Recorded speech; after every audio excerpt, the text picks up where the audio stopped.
NCP তাদের যে ক্রাইটেরিয়াগুলো জমা দিয়েছে নির্বাচন কমিশনে, হয়তো তারা নিবন্ধন পেয়ে যাবে। পাশাপাশি মার্কা নিয়ে একটি জটিলতা, সেখানে আমরা দেখলাম যে নির্বাচন কমিশনের পক্ষ থেকে বারবার বলা হয়েছে যে একটি সুনির্দিষ্ট মার্কা তারা চাচ্ছে, সেই মার্কাটি আসলে মার্কা তালিকায় নাই বা নির্বাচন কমিশন সেটি নির্ধারণ করেনি, সেটি যুক্তি আছে, নিশ্চয়ই যৌক্তিক কতগুলো দিক আছে যে কি কারণে এই মার্কাটি দেওয়া যাবে না।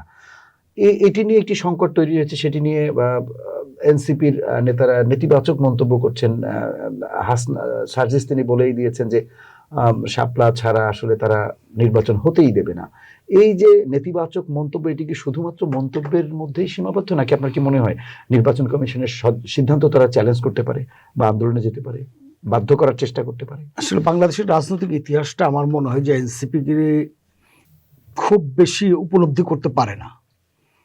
আপনার সকলের মনে থাকার কথা যে 1971 সালের মহান মুক্তিযুদ্ধের পরপরই বাংলাদেশে একটি রাজনৈতিক দলের জন্ম হয়েছিল, সেটি হলো জাতীয় সমাজতান্ত্রিক দল জাসদ।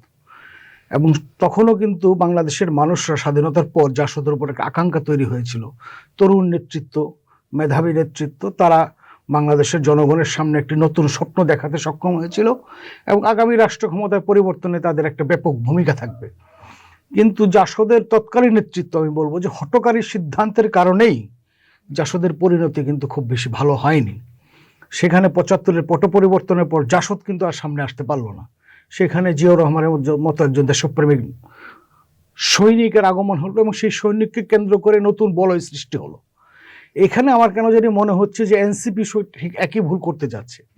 যে 50টি প্রতীক আমি দেখলাম, এর প্রতীকের মধ্যে অনেক প্রতীক আছে যে চয়েস করার মতো প্রতীক, ওট, হরিণ আছে তো। আর প্রতীক জনপ্রিয় হয় আসলে আপনার কর্মকাণ্ডের মধ্য দিয়ে। 1954 সালে যুক্ত ফ্রন্টের নির্বাচনের সময় মজলুম জনতা মৌলানা আব্দুল হামিদ খান ভাসানী নৌকাকে বেছে নিয়েছিলেন।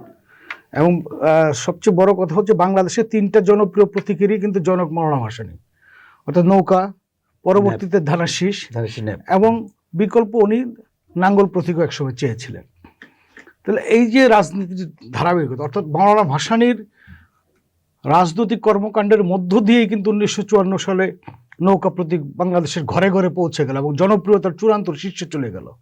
পরবর্তীতে জিয়াউর রহমান, মৌলানা ভাসানী, 73-এ মৌলানা ভাসানী এবং 79-তে এসে জিয়াউর রহমান, মশিউর রহমান জাদু মিয়ার নেতৃত্বে যে জাতীয়তাবাদী ফ্রন্ট, সে ফ্রন্ট এই মার্কা অর্থাৎ ধানের মার্কা জনগণের কাছে পৌঁছে গেল এবং এটা জনপ্রিয়তায় পরিণত হলো। সুতরাং মার্কাটা কিন্তু গুরুত্বপূর্ণ নয়, গুরুত্বপূর্ণ হচ্ছে আপনার নেতৃত্ব কতটুকু পর্যন্ত যেতে পারবেন। এখানে আপনার ন্যাশনাল জাতীয় নাগরিক পার্টির আসলে নেতৃত্বরা কি চাচ্ছেন এটি আমি পরিষ্কার নয়। তারা কি আরেকটি বিএনপির জন্ম হতে চাচ্ছেন অথবা আরেকটি জামাত ইসলামের জন্ম হতে চাচ্ছেন? মানে তাদের আদর্শটা কি, ইসলামী আদর্শ নাকি জাতীয়তাবাদী আদর্শ অথবা বাঙালি ঘরনার আদর্শ? এটি কিন্তু এখনো জনগণের কাছে পরিষ্কার নয়।